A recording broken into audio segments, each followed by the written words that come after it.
Hello everybody and welcome back to another episode of Thos Plays. Oh, book. Okay. We'll be eating our belts before finding a way on this broken road, especially with this many. And there's no telling how far we have to back up to head north. Then we'll head south across the Orangeburg River bend. We can head towards Grunder and on west. I don't know who this guy is, I don't remember. Varl peers around Haken's elbow before coming fully into view.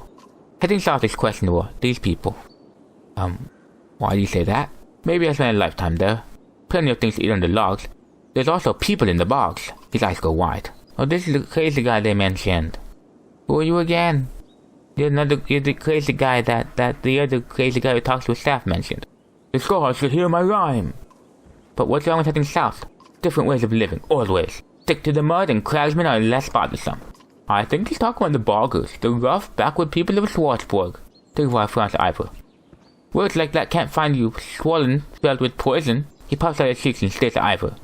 This is why Varl tend to keep to themselves. Each human is crazy in their own way. Thunderbolting hunches over with laughter until he suddenly stops, sniffs the air and marches away. Strange. But it's a fair warning. We're crossing over into lands most of us have never seen.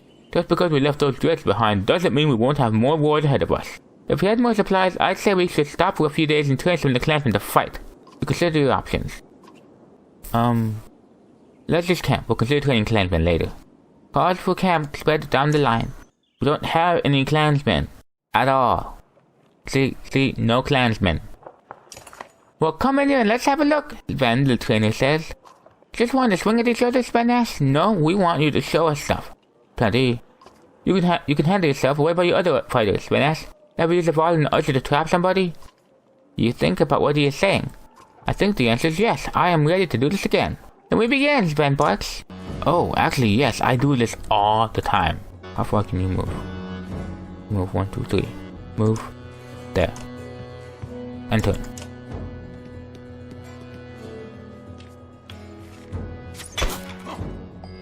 Oh no, I've never done this before. That's an interesting technique. Nope. You use rain of arrows. Right there. Go.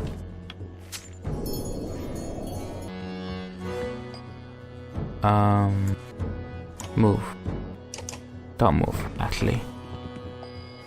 You oddly get over here. Okay.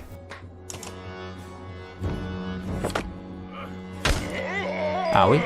Alright. Use rain of arrows. Right there. Hopefully nobody's stupid enough to just walk on it. Thank you. Okay. Now you use battering ram on him. Go. I never even thought of doing that. That is actually really cool. And I got 16 renown for that. That was really cool. Anything new? Do you only have one for me? Ask for something else. Funny, he does have something for me. Plenty, says Sven, walking to the large tent. Try to keep up. Never seen a mender with as much power as Ivan, says Sven. But after watching him a while, I bet I can show you how to really benefit from that lightning. Think about what he's saying. I'm ready. Show me how to really benefit from that lightning. I was lighting a chain of 3 or more enemies. Why are you here? Oh, battering ram. Okay, cool. And turn. Use a lightning on him, yes.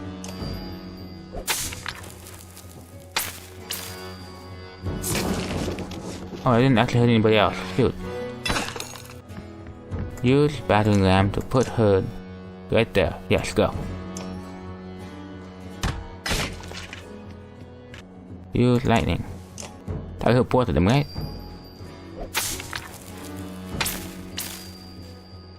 Yep, cool.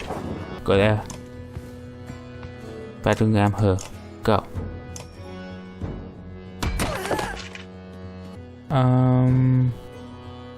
Use ice lightning. And these two, go.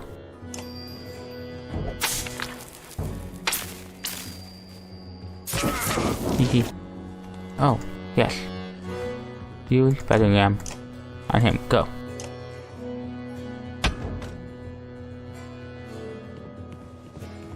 Oh, yeah. No! They were finally in the perfect position. No! No! They were finally in the perfect position. Let's try that again, shall we, guys? I'm spending a lot of time in training in this game. But that's because it gives me renown, and renown is what I'm all about. I'm all about renown. Go there. Use lightning ram on her. Go. Oh, that was much easier this time. Okay, use lightning on her and go.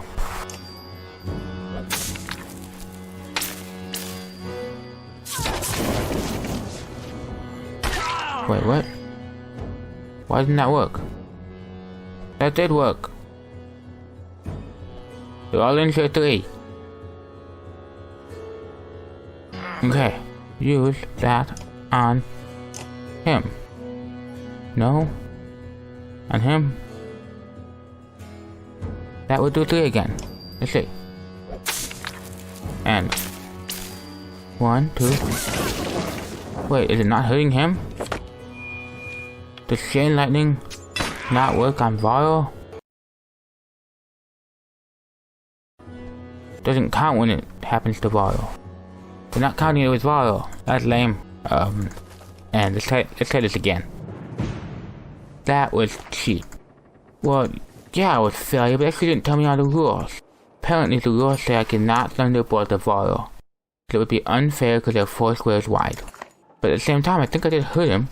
So it must just be with this one test that it doesn't count. Use battering ram on him to send him. No. Use battering ram to send him flying. Hold on, Mender. Use mend on myself. Can't do that. End turn. End turn. End turn. I just want that guy to walk there. End turn. End turn. Seriously? End turn. Yes! Finally. Okay. Lightning. On the 3 of them. Go. 1, 2, 3. Ha!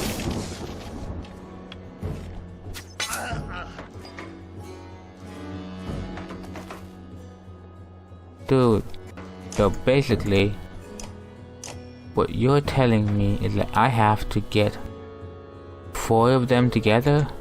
Let's see, but it means 4. Go. Oh, in which case, maybe I can use a Varl. Oh, you can't battering ram a Varl. This is all well and good, but, move there.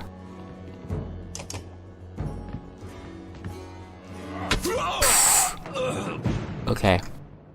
I see. That was dumb. Of me. But I didn't know the rules. They cheated. They said 3 or more, but they mean more. They want 4. Have to do 4. And 4 is gonna be hard. I'm ready, let's go.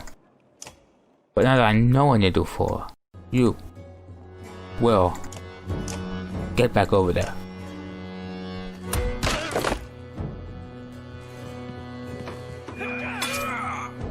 You will use lightning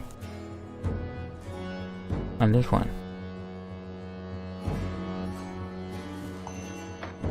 On this one. On this one.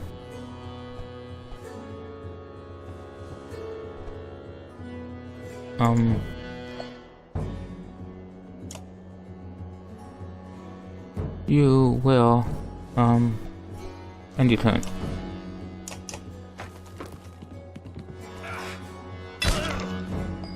I have 4 of them lined up. How am I even supposed to? How the frick? Wait, why is that 3?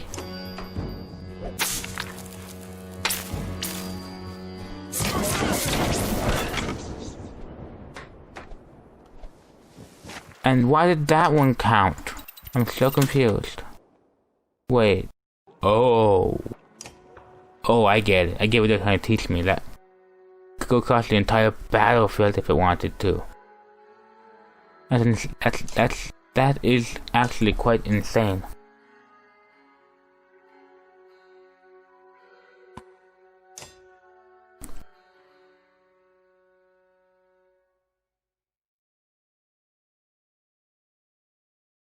This is actually quite insane.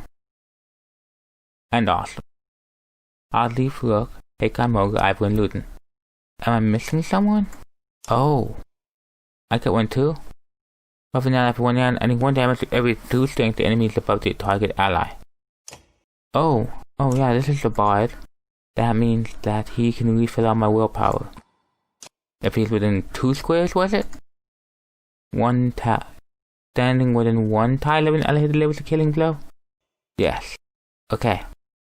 That makes sense. I do want him. Boom. Okay. I want that guy. Who needs more the most right now? It looks like all my team has maxed everything except for willpower. Oh, not Ivor. Boom. There we go. Now. Oh. There we go. Now all that Ivor has an unmaxed willpower. Promote. Odd leaf. Go. Okay. +5 to avoid strength attack. You know what? What else is there? Resistance to resist damage. I'm gonna assume she won't get hit very much, so just 1 armor. I'm gonna assume she doesn't get hit very much. Then I guess willpower is the best one for her, actually. Boom. Okay. Okay, that's all we got. Let's go speak to Luden, see what the annoying Prince has to say to us. The Prince is acting even more standoffish than usual. You and Ivor have caught him staying ahead and twisting the ring on his finger over and over. Yusa quietly stands nearby. Glad to be heading home? Luden turns to the other 2 of you and offers a polite smile. Even after that chasm, wouldn't it surprise you if I said no? Is there anywhere you actually like? Is that the way you see me, as some pouting ne'er-do-well of a prince? Wow. Oh, has he always had that mustache? And the answer to that question is yes, Luden. You pause briefly before shrugging and Yusa chuckles. There may be a need to try harder to change that. This is all so different for me. You, Ivor, and Yusa are stunned to hear the prince talk this way. I've grown up in comfort and trained with scholars and fighters. I've never known anything else. Saying stuff like that won't make you any friends in this caravan. But that's just it. Among these clansmen, I've seen the differences. I think I understand them a bit more. What do you plan on doing with this understanding? If we make it to Ivorying without being slaughtered by dreads? When we make it. I'll talk to the king about my ideas for sharing information. Advisors learning from craftsmen. Craftsmen learning from advisors. You've never seen the prince this animated, but then his face falls. I just don't think the king will appreciate my knowledge. Yusa will agree. My father's not what you might call open-minded. The king's a hard man, has to be. But his son is his weakness. The prince is the king's weakness? Don't listen to her. Watch your words, prince. What? I wasn't telling you what to do. An awkward ice moment passes between the prince and his bodyguard. Mindfolk was fearful of sending Luden away, so he sent his 2 advisors to watch him. You're one of King Maynard's advisors? You're insane, though. Yusa gives you a wry smile. Regardless of who he sent me to protect, I had no say in the matter. Kings usually have to make tough decisions and stick with them. Maybe someday you'll see why. I know. I just don't think I'll care for my ideas on treating peasants common. What would you like to be called? We're all people, look, Prince. Even you. Perhaps you're right. Just keep an open mind about your father, the way you'd like him to have towards your ideas. That's something I never considered before. I'll think on it. As Prince Luden and Yusa walk away, you feel Ivor watching you. What? Do you really have the nonsense you say? I think I sounded really wise right then.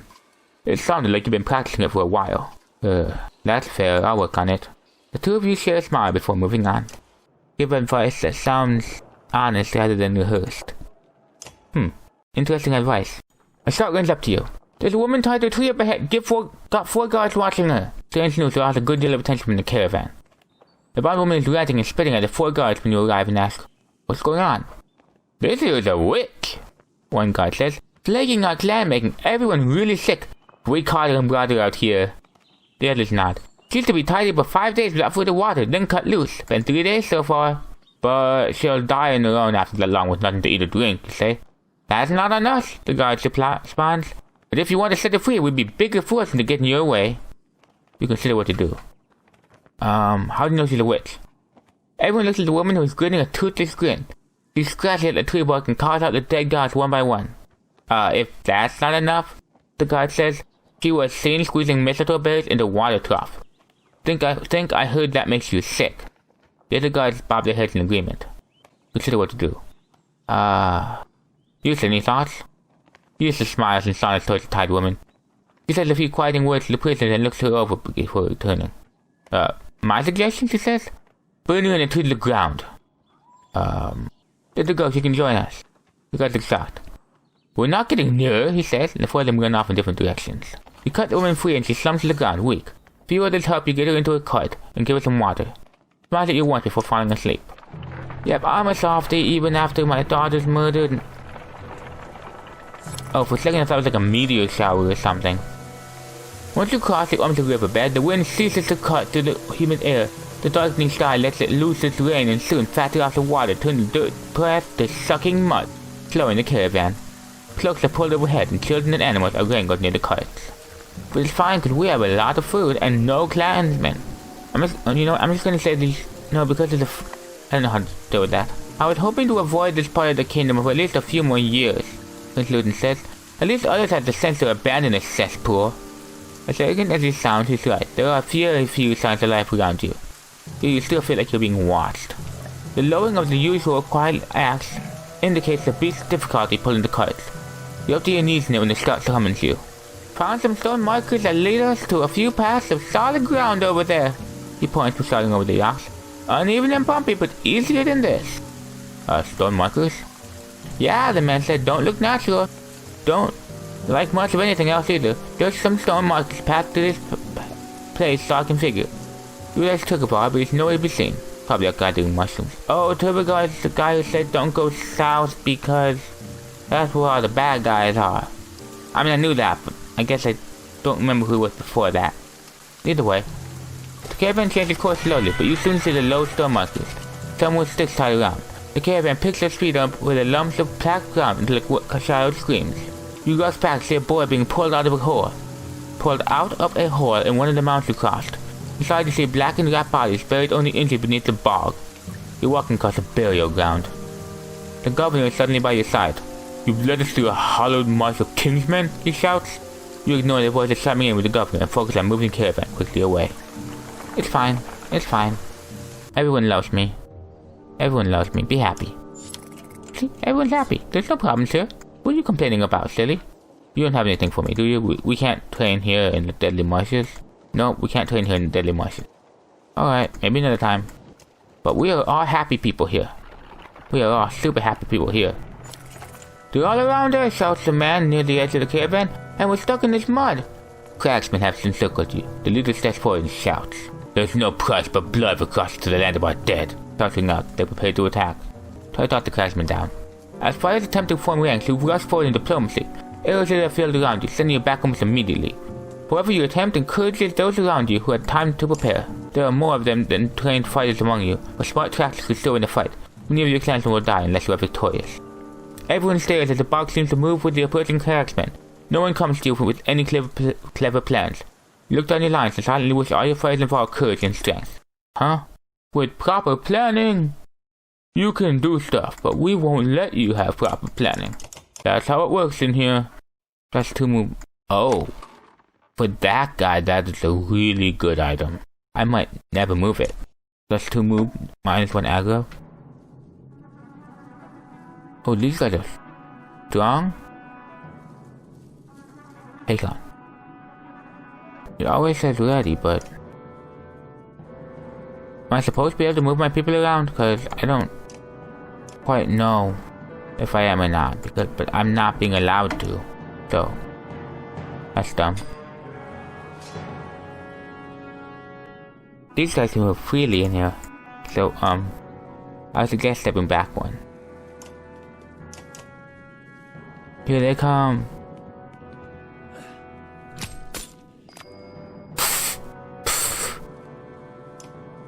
Alright. Let's punish this dude who dared charge upon us. Comes another one. Hey Khan, you are, unfortunately for whatever reason, stuck in the back. Get up here. And turn.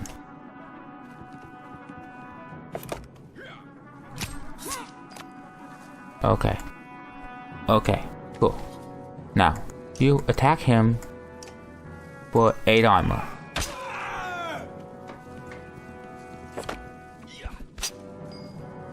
You attack him for 6 armor. Here comes the bear. Okay. You attack. He's gonna attack him for 3 armor.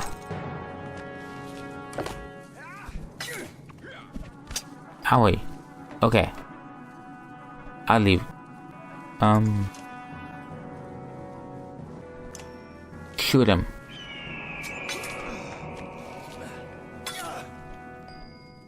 Look. Look. I can't. Oh. There we go. I was gonna say I couldn't see it and I realized I was being dumb. Fire.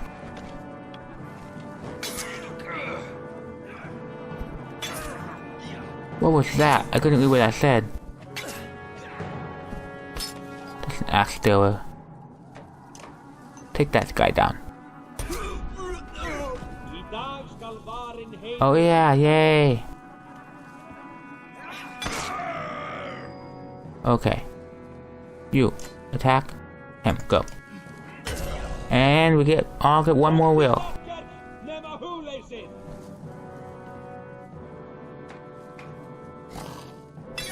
Whoa. What did that say? 13? My prayer does break. Oh, right. Hehe. You can do 10 to him. You can do 10 to him. Hehe. Excuse me, punk. Hey, Khan will take care of you. I'd leave. Please damage this bear. Thank you. The bear wants to turn. Okay, fine. You know what, bear? You know what? Take this.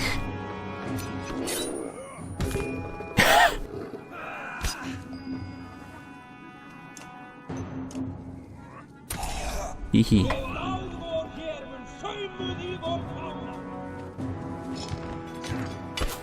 Hehe, hehe. Okay. You attack him for 11 damage. Wham! And we emerge victorious. Thank you, my beloved bard, for keeping us with so much.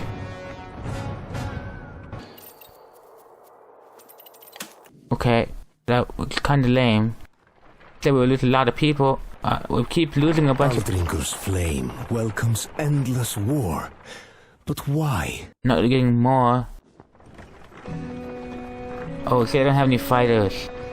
I don't have any fighters at all. No, I do have fighters. I have fighters. Even now, the petrified flames of the Varl continue. I'm gonna have to remind myself who these new characters are. I remember all my old good buddies, but I'm having a hard time remembering where I picked up those two. Placed upside down in the ground, the petrified roots of a giant tree reached toward the sky. All the Varl, including Ivan and Hakon, have separated from the caravan temporarily, giving Baldwin his guards a wide berth. The giant's presence is missed to continue to feel watched. Elliot, what do you know about Baldwin? Not much, but enough, the Scarlet says. These flames symbolize Baldwin's love of fire and war, the first being a means to the second. When the Varl were dominating humans in the first great conflict, it was Baldwin who gave the losing side fire to combat the giants. Hold up your hand to halt the storyteller, listening to the rain for anything that might be following you. Hearing nothing, Elliot resumed, holding the gaze of his audience. Humans praised Baldwin for the gift of fire, but the god only desired more war. He pointed toward the distant shapes of the Varl. When the giants and humans found peace, the godstorm fell from grace. It looks to continue keeping the land scorched. Perhaps the shadow can still kill. By slipping the gods in shadow. Against Elliot's wishes, you walked directly into the shadow of the gods with gnarled roots. Then the clansmen gasped, not caring to disregard. Gods are dead, you remind them. Okay, yeah, that was not very polite of me, but I was trying to make a point. Not that the gods are dead, but I guess I'm trying to do a renouncing. Never suddenly sinks into the ground near you. We're under attack, shouts Lelio. Shields come up and fire join you as you charge your enemy in the storm. Yay. Oh, my Varl aren't here. Luden, get up here. Yusa and Ivan. Ivan? Yeah, Ivan. Now, I want to remember who you are. Thunderbolting is well known in his hometown for being the guy you hope doesn't sit next to you in the meat house, or yelling loudly in the middle of the night, or building a collection of spirits far more numerous than most men would need in a lifetime. He spends a great deal of his time by himself. Yelling loudly, building... It doesn't actually tell me what I want to know. Meanie Pooh. Okay. That's 17. I can't afford that. Ooh, that would improve my ability though. Upgrade Lupin. Lupin's not one of my main team. I want to get my main team maxed first. So, upgrade Rook. Yes. Now these are all about avoiding damage. Thos. Okay. I'm gonna start by making sure everybody has at least 6 willpower. Don't need more than 6, but 6 is a good amount. Less than 6 could be a problem. Except I have Elio, so maybe it wouldn't be. I don't know. But Luden, Yusi, and Ivan, none of them have any items. So, Ivan should get +3 will per kill. Sure, why not? Give Yusi the ability to not be deflected. And give Lupin... I wish I kept my items from the first game. I wonder why I didn't. I mean, I have some of them, but I don't have others. Give him +1 strength resistance. Okay, cool. Let's go, guys. Actually, on second thought, let's call this an episode. Subscribe. Leave a comment, because your words mean so much to me. As always, guys, have an awesome day.